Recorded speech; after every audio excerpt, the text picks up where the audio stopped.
مودودی صاحب نے لکھا ہے کہ افسوس ہے کہ مدتوں کی چلی ہوئی اس روش کو چھوڑنے پر ہمارے علماء کرام کسی طرح راضی نہیں ہوتے۔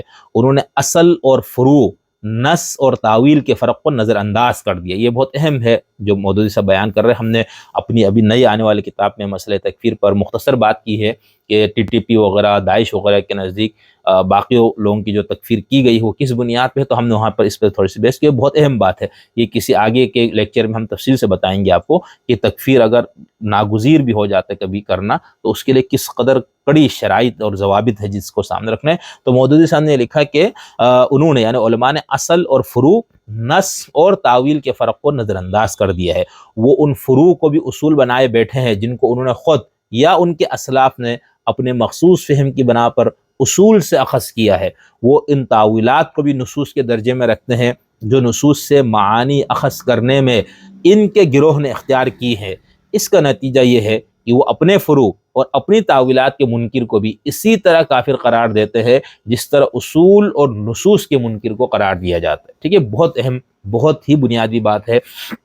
اسی پہ ہم نے اپنے گفتگو ہم نے کی ہوئی ہے اقسام اختلاف، وہ آپ ضرور ملاحظہ فرمائیے۔ اس میں ہم نے یہ بتایا ہے کہ ایک فرقہ جو دوسرے فرقے کو کافر کہتا ہے اس میں سے کم جو درجہ ہوتا ہے وہ گمراہ کہنے کا، اور وہ ٹھیک ہے، وہ سب کو کہ اپنے یعنی ایک شخص یہ کہتے ہیں کہ اہل سنت کے یہ اصول ہے، جو اس سے منحرف ہے یا اس سے باہر ہے وہ اس کے مرتد ہونے کا، کافر ہونے کا فتویٰ نہیں دے سکتا۔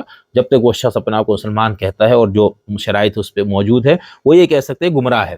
یہی بات شیعہ اپنے مخالفین کے بارے میں کہتے ہیں اور کہنا چاہیے ان کو، یہی بات زیدیہ شیعہ باقی شیعہ فرقوں اور سنیوں سے متعلق۔ تو یہ جو بات مودودی صاحب نے لکھی نا کہ ہمارے ہاں تکفیر کرتے ہوئے ہم نے کس طرح سے ان دو چیزوں کو آپس میں مکس کر دیا جس کی وجہ سے بڑے منفی نتائج آئے۔ آگے مودودی صاحب لکھتے ہیں، پرویز صاحب نے اقتباس دیا کہ اس کھینچ تان اور بے اعتدالی نے پہلے تو اسلامی جمعیت میں صرف تفرقہ ہی پیدا کیا تھا، مگر اب یہ دیکھ رہے ہیں کہ علماء کی یہ کافر گری مسلمانوں کے دلوں میں نہ صرف علماء کی طرف سے بلکہ خود اس مذہب کی طرف سے بدگمانیاں پیدا کر رہی ہے جس کی نمائندگی یہ علماء کرتے ہیں۔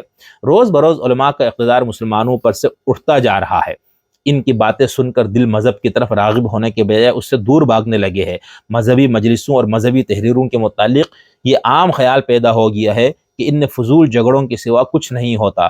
اس غلبہ کفر و فسق کے زمانے میں عام مسلمانوں کو مذہبی علوم کی واقفیت بہم پہنچانے کا اگر کوئی ذریعہ ہو سکتا تھا تو وہ یہ تھا کہ علماء دین پر لوگوں کو اعتماد ہوتا اور وہ ان کی تحریروں اور تقریروں سے فائدہ اٹھاتے۔